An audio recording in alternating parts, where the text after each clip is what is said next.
അസ്സലാമു അലൈക്കും. ഞാൻ പഠന ICT ഇംഗ്ലീഷ് സ്കൂളിലെ സ്പെഷ്യൽ എഡ്യൂക്കേറ്ററാണ്. എല്ലാ പഠന പ്രശ്നങ്ങളും പഠന വൈകല്യങ്ങളാണോ? പഠന പ്രശ്നങ്ങളിൽ നിന്ന് പഠന വൈകല്യങ്ങളെ നമുക്ക് എങ്ങനെ തിരിച്ചറിയാം? പഠന പ്രശ്നങ്ങൾ ഒരുപാട് കാരണങ്ങൾ കൊണ്ടുണ്ടാവാം. വീട്ടിലുള്ള എൻവയോൺമെൻറ്റ്, അതല്ലെങ്കിൽ സ്കൂളിലുള്ള എൻവയോൺമെൻറ്റ്, പഠനത്തിലുള്ള താല്പര്യക്കുറവ്, ടീച്ചേഴ്സിനോടുള്ള ആറ്റിറ്റ്യൂഡിലുള്ള പ്രശ്നം, അതല്ലെങ്കിൽ ബുദ്ധിപരമായിട്ടുള്ള പ്രയാസങ്ങൾ, ഇതൊക്കെ കൊണ്ട് പഠന പ്രശ്നങ്ങൾ ഉണ്ടാവാം. ഇതിൽ നിന്ന് വളരെ വ്യത്യസ്തമാണ് പഠന വൈകല്യങ്ങൾ. അതൊരു ന്യൂറോ ബയോളജിക്കൽ ഡിസോർഡറാണ്.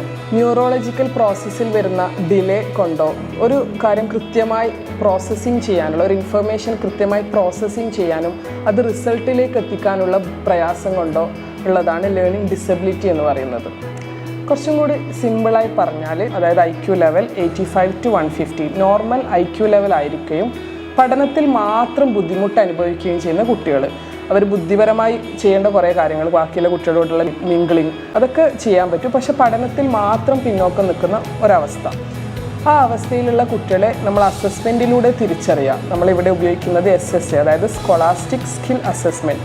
അതിലൂടെ നമ്മൾ തിരിച്ചറിയുകയും എവിടെയാണ് അവർക്ക് പ്രോബ്ലം, ഡിസ്ലെക്സി ആണോ, ഡിസ്ഗ്രാഫി ആണോ, ഡിസ്കാൽക്കുലി ആണോ, അതായത് എഴുതാനുള്ള ബുദ്ധിമുട്ടാണോ, വായിക്കാനുള്ള ബുദ്ധിമുട്ടാണോ, മാത്തമാറ്റിക്കൽ ഡിസോർഡർ ആണോ എന്ന് മനസ്സിലാക്കി അതനുസരിച്ചുള്ള റെമഡിയൽ പ്ലാൻ സെറ്റ് ചെയ്യുകയും സയൻറ്റിഫിക് മെറ്റീരിയലിൻ്റെ സഹായത്തോടു കൂടി കുട്ടികളിൽ അത് ഇംപ്ലിമെൻറ്റ് ചെയ്യുകയും ചെയ്യുന്ന ഒരു പഠന രീതിയാണ് നമ്മൾ ഫോളോ ചെയ്യുന്നത്.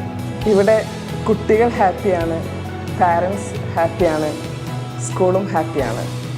അങ്ങനെ ഒരു ഹാപ്പിനെസ് ലേണിംഗ് ഹബ്ബായിട്ടാണ് ICT സ്കൂളും നെസ്റ്റ് ലേണിംഗ് ക്ലിനിക്കും വികസിച്ചു കൊണ്ടിരിക്കുന്നത്.